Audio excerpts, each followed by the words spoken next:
Morning students, आप सभी का सोनू कंपटीशन क्लासेस में स्वागत है। हम देख रहे हैं बीएससी फर्स्ट ईयर की विविध गणित डिस्क्रीट मैथमेटिक्स। ठीक है, डिस्क्रीट मैथमेटिक्स का यूनिट नंबर सेकंड का चैप्टर नंबर 9 है आपका बूलिये बीजगणित। ठीक है, बूलियन बीजगणित में हमने क्या क्या पढ़ लिया? बूलियन बीजगणित की प्रॉपर्टी पढ़ ली हमने और इस पर बेस्ड कुछ एग्जांपल्स देख लिए। एक एग्जांपल तो हमने कर लिया और एग्जांपल करते हैं एक और, ताकि हमारे अच्छे से क्लियर हो जाए। तो आप मुझे ये बताइए सबसे पहले कि बूलियन बीजगणित की कितनी प्रॉपर्टी है?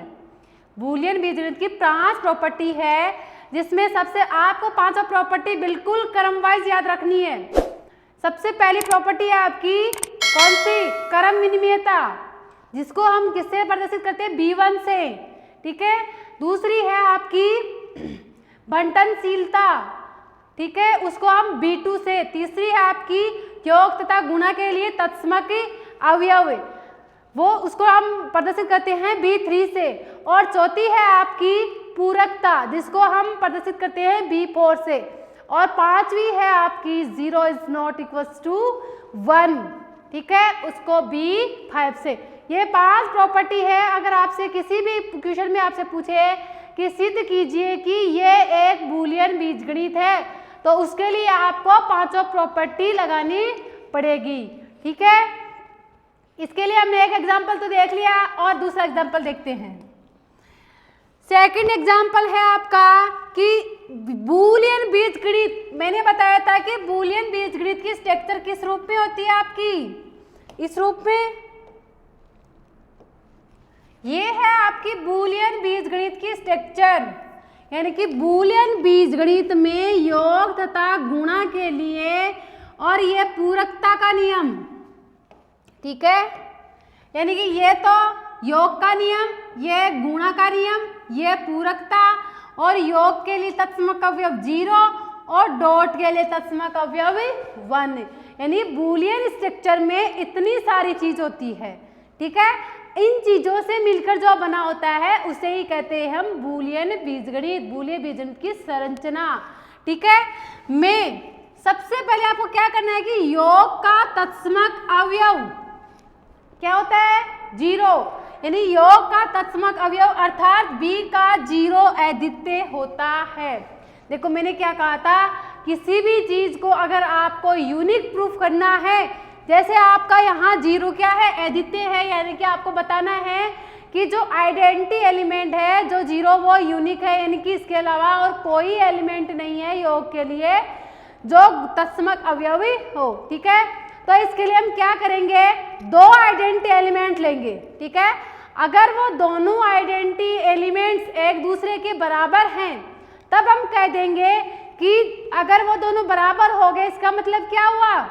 वो यूनिक है, यानी कि हमेशा योग के लिए तत्समक अवयव एक ही होता है। ठीक है, इसमें यह करेंगे। अब दूसरा है आपका गुणा का तत्समक अवयव अर्थात 1। B का A1 अद्वितीय होता है। जैसे हमने योग के लिए किया है उसी प्रकार हमें किसके लिए करना है? गुणा के लिए। यानी गुणा में भी हमें क्या करना है? 2 एलिमेंट्स लेने हैं जो B में बिलोंग करते हैं। अगर वो दोनों आइडेंटिटी एलिमेंट्स इक्वल हो जाते हैं, तब हम कह सकते हैं कि जो हमारा आइडेंटिटी है वो अद्वितीय है। ठीक है, इसी प्रकार B का प्रत्येक अवयव का पूरक भी अद्वितीय होता है। पूरक का मतलब जैसे अगर A का B पूरक है तो ये एक ही पूरक होगा, इसके अलावा और कोई पूरक नहीं हो सकता। ठीक है, ये हो गई आपकी, ये तीनों चीज आपको क्या करनी है? सिद्ध करनी है। ठीक है, सबसे पहले देखते हैं हम योग के लिए। पहला है आपका योग का तत्समक अवयव।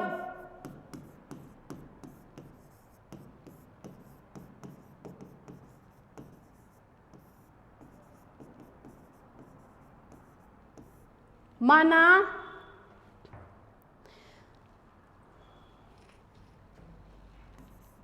यदि संभव हो तो माना कि B के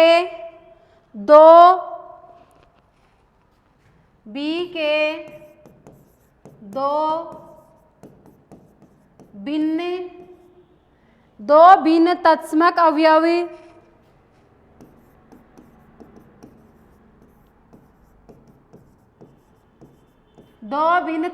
अवयवी 0, 1 तथा 0, 2 है। ठीक है, हमने क्या मान लिया कि इसके दो एलिमेंट्स है 0, 1 और 0, 2।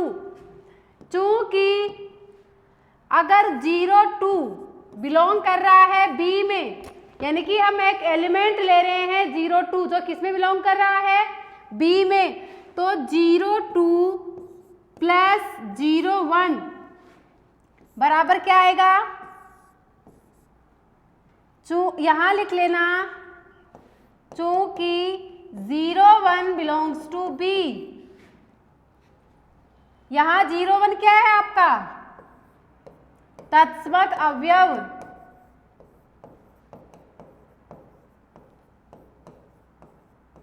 ठीक है, यानी कि यहां हम 0, 1 को क्या ले रहे हैं, आइडेंटिटी एलिमेंट। तो किसी भी एलिमेंट की आइडेंटिटी एलिमेंट के साथ संक्रिया कराने पर हमें वही एलिमेंट प्राप्त होता है। ठीक है, तो यहाँ 0, 2 हमारा एलिमेंट था और 0, 1 हमने क्या ले लिया, आइडेंटिटी एलिमेंट। तो हमारे पास वापस क्या आएगा, वही एलिमेंट। तो वो एलिमेंट क्या है हमारा 0, 2। इसी प्रकार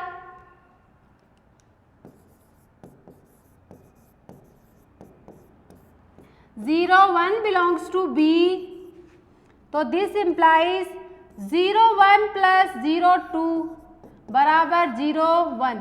इसको दे दो इक्वेशन नंबर फर्स्ट, इसको दे दो इक्वेशन नंबर सेकंड, और यहाँ लिख देना चूंकि 0, 2 बिलोंग्स टू बी और 0, 2 बी का तत्समक अवयव है।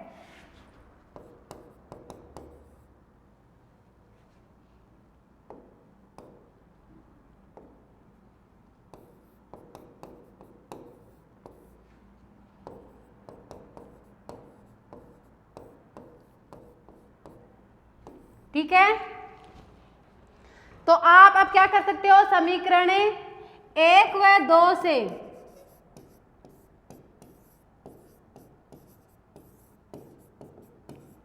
समीकरण 1 व 2 से क्या आ जाएगा, 0, 2 प्लस 0, 1 किसके बराबर है, 0, 1 प्लस 0, 2, यानी कि 0, 2 किसके बराबर आ गया, 0, 1 के बराबर।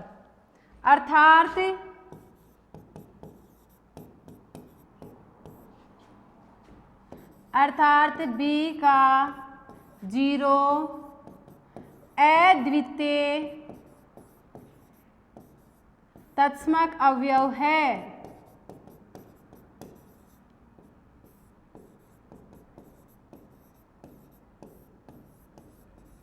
ठीक है, प्लस के लिए हो गया। अब किसके लिए करना है हमें, पहला हमारा सिद्ध हो गया। क्या किया हमने, एक एलिमेंट्स लिया है, पहले तो क्या किया 0, 1 और 0, 2 क्या ले लिए, बी के तत्समक अवयव।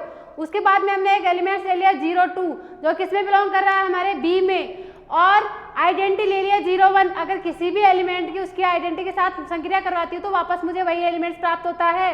अतः 0, 2 अगर मैं 0, 1 के साथ संक्रिया करवा रही हूँ तो वापस मुझे 0, 2 प्राप्त होगा। इसी प्रकार मैंने दूसरा एलिमेंट्स ले लिया 0, 1। इस प्रकार 0, 1 अगर मेरा एलिमेंट्स है तो इसका आइडेंटिटी मैंने क्या ले लिया 0, 2, तो वापस मुझे वही एलिमेंट्स क्या मिलेगा 0, 1। अतः समीकरण 1 व 2 से ये दोनों बराबर हैं। अगर ये दोनों बराबर हैं तो 0, 1 भी किसके बराबर हो गया, 0, 2, जो हमारे क्या थे तत्समक अवयव। तो मैंने क्या कहा था, हम दो तत्समक अवयव लेंगे, वो दोनों अगर बराबर आ गए तो हम कह सकते हैं कि योग के लिए तत्समक अवयव अद्वितीय है। ठीक है, इसी प्रकार नेक्स्ट देखो किसके लिए करेंगे, 1 के लिए।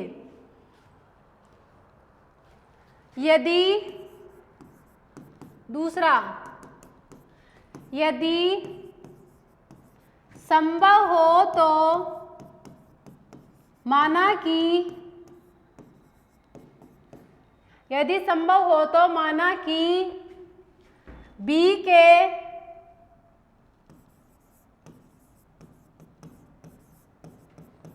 गुणा के लिए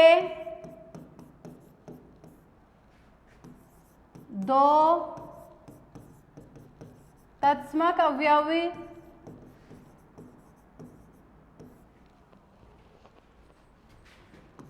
वन वन तथा वन टू है। ठीक है, अतः यदि वन वन किस में बिलोंग कर रहा है हमारा, बी में, तो मैं इसकी संक्रिया करवा रही हूं, तो मुझे क्या प्राप्त हो रहा है। इसी प्रकार यहां लिख लो आप, वन एलिमेंट्स है आपका और I2 B का गुणा के लिए तत्समक अवयव है।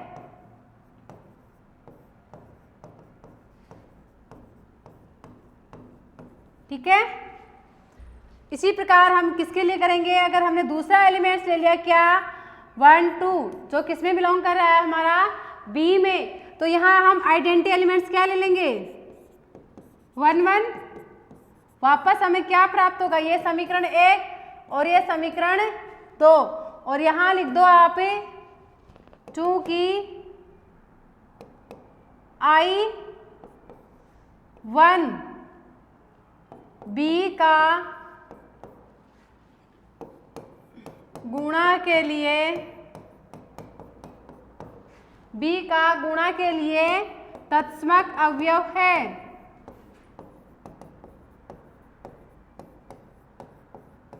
ठीक है,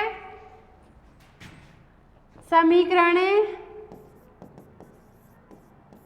1 तथा सेकंड से क्या आ जाएगा, डॉट 1 2 किसके बराबर आ जाएगा, अर्थात 1 1 किसके बराबर आ गया, 1 2 के। अतः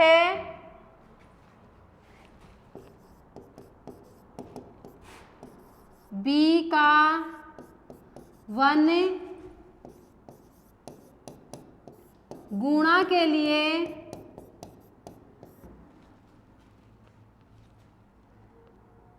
लिए तत्समक अवयव अद्वितीय हैं। ठीक है, दोनों के लिए हो गया आपके पास, योग के लिए भी कर लिया और गुणा के लिए भी कर लिया, सेम वही कंडीशन है। देखो वहाँ हमने 0 1 लिया, 0 2 ले लिया, यहाँ गुणा के लिए है तो डॉट लगा दिया और 1 1 ले लिया। ठीक है, अब ये तो हो गया योग के लिए, गुणा के लिए। अब तीसरा क्या करना है हमें, इसकी पूरकता। तो पूरकता के लिए क्या करेंगे, पूरकता में पूछा है कि पूरकता भी इसका अद्वितीय होता है, तो हम मान लेंगे कि यदि संभव हो तो माना कि उसके जैसे ही करना है, यदि संभव हो तो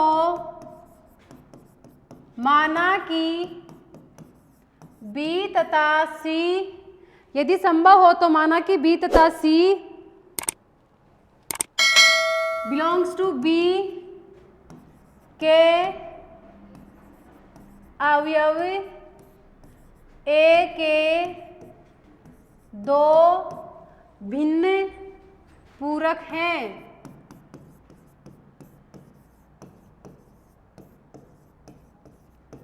ठीक है, अब तो एक बार उसकी प्रॉपर्टी क्या थी हमारी पूरकता की, पूरकता की प्रॉपर्टी थी कि a प्लस बी किसके बराबर होता है, 1 के। और ये किसके नियम का, क्योंकि बीजगणित बूलियन बीजगणित वो हमारे किसके नियम का पालन करती थी, कर्मनियमता का। अगर a प्लस बी 1 के बराबर है तो b प्लस ए बी किसके बराबर होगा, 1 के बराबर, जहां a तो एलिमेंट है और b क्या है, इसका पूरक है। इसी प्रकार किसके लिए करेंगे, c के लिए, यानी कि अगर a प्लस सी बराबर 1 है तो c प्लस ए बराबर भी क्या होगा, 1। यहां आप लिख सकते हो B1 तथा पूरकता का नियम कौन सा था, B4 से। ठीक है, आपको पता है B1 क्या थी और B4 क्या था। ठीक है, इसी प्रकार हम किसके लिए करेंगे, A डॉट B के लिए। तो A डॉट यानी कि डॉट का मतलब है यहाँ B क्या है, आपका पूरक है। अगर एलिमेंट की पूरक के साथ डॉट प्रोडक्ट की संक्रिया कराते हैं तो क्या आता है, 0 बराबर किसके होगा, B डॉट A के। और इसी प्रकार अगर A डॉट C बराबर 0 है तो C डॉट A बराबर भी 0 होगा। ठीक है, अब हमें लगाना है, हमें निकालना, देखो B और C को क्या बताना है, यूनिक। यूनिक का मतलब अगर दोनों का मान क्या हो गया, समान आ गया, यानी कि B अगर C के बराबर आ गया तो हम कह सकते हैं कि A का पूरक है वो क्या है, अद्वितीय है। ठीक है, तो मान लिया हमने यदि B बराबर, अगर मैं B को क्या लिख सकती हूँ, B डॉट 1 लिख सकती हूँ, तो B डॉट 1 की जगह A प्लस C, इधर देखो A प्लस C बराबर क्या है, 1, तो 1 की जगह मैं क्या लिख सकती हूँ, A प्लस C, तो यह आ गया A प्लस C। अब देखो इसमें कौन सा नियम लग रहा है, बंटनता नियम, गुणा का योग पर बंटनता का नियम B2, यानी कि B dot A plus B dot C। ठीक है, तो अब बताओ B डॉट A बराबर क्या है आपके पास, यहां आप लिख सकते हो B2 से, यानी कि बंटनशीलता के नियम से। तो यहाँ B डॉट A किसके बराबर है, 0 के, तो 0 प्लस B डॉट C। ठीक है, अब देखो यहाँ ये 0, इसकी वैल्यू अगर मैं 0 की जगह लिख दूं A dot C plus B dot C, क्योंकि मुझे B बराबर C लेके आना है ना, तो यहाँ A डॉट C बराबर 0 है, तो 0 की जगह मैंने क्या लिख दिया, A डॉट C। तो अब इसमें कौन सा नियम लग रहा है, A plus B dot C। ठीक है, अब कौन से नियम से, बंटनशीलता के नियम से। अब देखो A प्लस B किसके बराबर है, 1 के बराबर है, तो यहाँ क्या जाएगा आपके पास, 1 डॉट C, यानी कि C, B बराबर C, यानी B अगर C के बराबर है, अतः हम कह सकते हैं कि B का जो पूरक है वो अद्वितीय होता है। अतः लिख दो आप, अतः A बिलोंग्स टू B के पूरक अद्वितीय होता है। ठीक है, हमने तत्समक अवयव को अद्वितीय प्रूफ कर दिया, तब गुणा योग के लिए और गुणा के लिए, और तीसरा कर दिया कि ये क्या है, पूरकता भी क्या है, अद्वितीय है। ठीक है, तीनों चीज हमारी प्रूफ हो गई और आपके समझ में भी आ गई होगी। ये जो भी लिखा है ये मैंने जो पीछे आपके प्रॉपर्टी है उसमें से ही लिखा है। ठीक है, पूरकता की प्रॉपर्टी है ना, A प्लस B बराबर 1, अगर B इसका क्या है, पूरक है, तो अगर A का पूरक C हुआ तो A प्लस C बराबर 1 हो जाएगा, प्लस के लिए तो, और डॉट के लिए अगर A डॉट B पूरक है तो B बराबर 0 आ जाएगा, और C होगा तो A डॉट C बराबर 0 आ जाएगा। ठीक है, अब ये हो गया आपका एग्जाम्पल। अब इस पर बेस क्या देखते हैं, कुछ थ्योरम्स देखते हैं। ठीक है, देखो पहली थ्योरम है आपकी, इस थ्योरम को हम वर्गक्षम नियम भी कहते हैं।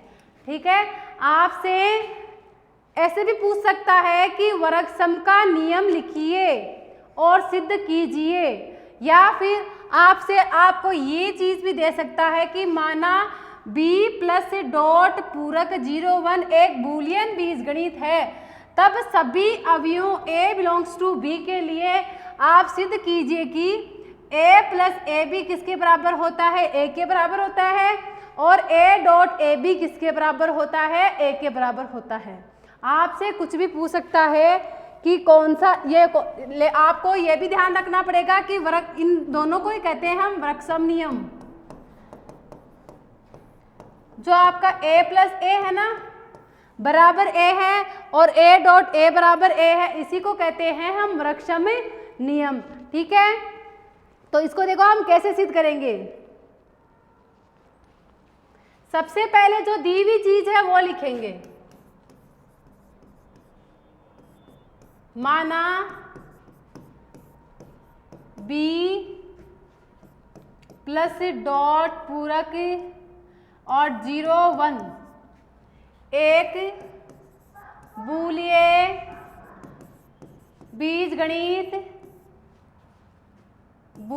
बीजगणित है। ठीक है, तब A बिलोंग्स टू B के लिए, A बिलोंग्स टू B के लिए क्या करेंगे, यदि A बिलोंग्स सबसे पहले B है, this implies A plus A B किस में बिलोंग करेगा आपका, B में।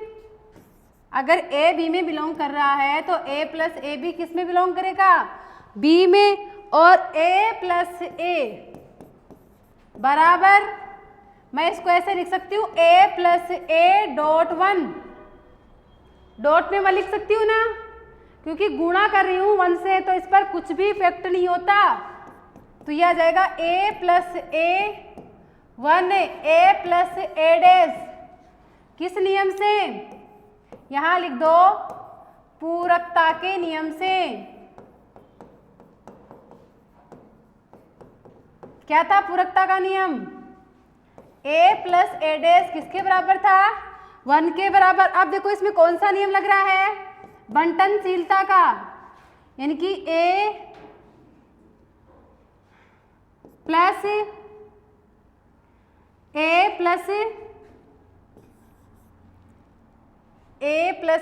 Dash, A plus A dash, A dot,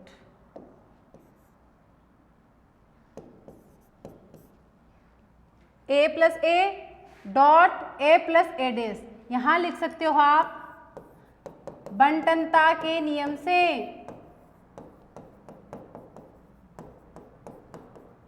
ठीक है, यानी कि A देखो इसको खोलेंगे तो A plus A dot A plus A dash. ठीक है, तो A डॉट ए डैश किसके बराबर होता है, 0 के,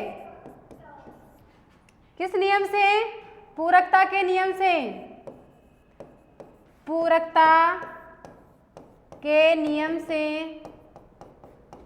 क्या आ जाएगा, A डॉट ए डैश बराबर 0। ठीक है, तो इसकी जगह अगर मैं 0 पुट कर दूंगी तो मेरे पास क्या बचेगा, A, और यही तो मुझे सिद्ध करना था, यानी कि A प्लस ए किसके बराबर हो गया, A के बराबर। ठीक है, पहला आपका सिद्ध हो गया, कुछ ही नहीं किया हमने। A अगर B में बिलोंग कर रहा है तो A प्लस ए भी B में बिलोंग करेगा और उसकी गुणा के 1 के साथ गुणा कर दिया, तो 1 मुझे पता है कि A1 किस में आता है, पूरकता के नियम में, यानी कि A plus A dash equal to 1 होता है, तो 1 की जगह लिख दिया A प्लस ए डैश, फिर बंटनशीलता का नियम लगा दिया और फिर पुनः पूरकता का नियम लगा दिया। ठीक है, इसीलिए तो कह रही हूँ कि जो नियम है आपके 5, इनको आपको अच्छे से याद रखना है कि कौन सा नियम कहाँ लग रहा है। ठीक है, अब इसका दूसरा देखो A डॉट, यहाँ क्या आ रहा है आपके पास, डॉट, यानी कि A डॉट A बराबर ए डैश, तो यहाँ लिखोगे आप, यदि A B में बिलोंग कर रहा है, this implies A dot A भी किस में बिलोंग करेगा, B में, तो यहाँ A डॉट A बराबर A डॉट A प्लस 0। ठीक है, प्लस 0 ऐड कर सकती हूँ, कोई दिक्कत थोड़ी है, फिर बराबर A डॉट A प्लस 0 को क्या लिख सकती हूँ, A डॉट A डैश, किस नियम से, पूरकता के नियम से। देखो मैं पूरकता के नियम को शॉर्ट में लिखूंगी, पूरकता का नियम था B4 का नियम। ठीक है, B4 से, फिर यहां पर कौन सा नियम लग रहा है, बंटनशीलता का नियम। बंटनशीलता का नियम था हमारा B2, यानी कि यहां आ जाएगा B2 से। ठीक है, फिर ये किसके नियम आ गया, इसकी वैल्यू कितनी होती है 1। किस नियम से? यहां लिख देना ए डॉट ए डैश बराबर 0 और यहां लिख देना बंटनशीलता का नियम और 1 आ जाएगा, ये भी B4 से, यानी कि a प्लस ए डैश बराबर किसके होता है 1 के। ये अतः किसके बराबर हो गया a के बराबर, यानी कि a डॉट a बराबर हो गया आपका a। ठीक है, यानी कि यही हमें सिद्ध करना था। a प्लस a बराबर भी a सिद्ध कर दिया और a डॉट a बराबर भी हमने सिद्ध कर दिया। ठीक है, मेन है इसमें जो आपके 5 नियम दिए हुए हैं वो मोस्ट इंपॉर्टेंट। अगर आपको उन सबका पता है कि कौन कहाँ लग रहा है, यानी कि यहाँ पे दिख रहा है आराम से कि आपको a कैसे लेके आ सकते हो। यहाँ पे डॉट अगर मैं 1 को गुणा कर दूंगी तो मतलब क्या निकलेगा फिर। ठीक है, तो इसमें मैं क्या, अगर गुणा आ रहा है तो प्लस से ऐड कर दो और अगर प्लस में आ रहा है तो गुणा में कर दो। ठीक है, अब देखो ये थ्योरम आपके अच्छे से क्लियर होगी। अब देखते हैं नेक्स्ट थ्योरम। नेक्स्ट थ्योरम है आपकी वो कौन सा नियम था हमारा, परिबद्धता का नियम। अब कौन सा नियम आ रहा है, सॉरी वो था हमारा वर्गक्षम का नियम, अब है हमारी परिबद्धता का नियम। ठीक है, उस नियम को हम वर्गक्षम का नियम भी कहते हैं और इस नियम को कहते हैं परिबद्धता का नियम। तो परिबद्धता का नियम क्या है कि माना b प्लस डॉट पूरक 0 1 एक बूलियन बीजगणित है, तब सभी अवयव a बिलोंग्स टू b के लिए आपको क्या सिद्ध करना है, एक तो a प्लस 1 बराबर 1 और एक a डॉट 0 बराबर 0, यह आपको सिद्ध करना है। ठीक है, तो सबसे पहले जो दिया हुआ है वो लिखते हैं। दिया हुआ क्या है आपको, माना b प्लस डॉट पूरक और 0 1 एक बूलियन बीजगणित है।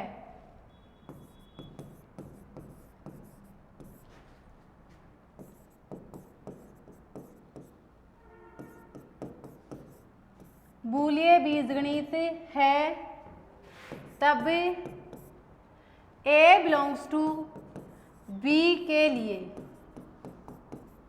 ठीक है, सबसे पहला आपको क्या सिद्ध करना है कि a प्लस 1 किसके बराबर है, 1 के बराबर। ठीक है, तो a प्लस 1 बराबर, मैं इसको a से लिख सकती हूँ a प्लस 1 डॉट 1।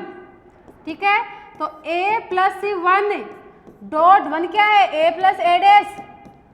तो इसमें कौन सा नियम लग रहा है, यहां लिख देना चूंकि B4 से और B4 था आपका a प्लस a डैश बराबर 1।